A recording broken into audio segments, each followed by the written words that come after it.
NotebookLM might be the fastest way to learn something hard, and it's free. Here's exactly how to use it and where it trips up. Step 3 turns any topic into a podcast you can listen to on a walk. Step 1, add your sources. Drop in PDFs, a YouTube link, or pasted notes. It only learns from what you give it. The catch? There's a limit on sources per notebook. Step 2, ask real questions.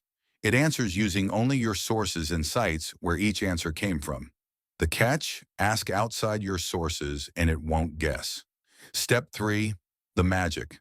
Click Audio Overview and it turns your notes into a two-host podcast explaining the topic.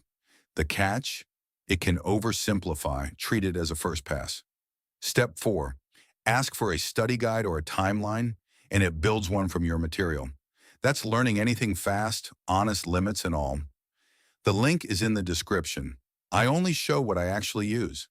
Follow for the honest version first.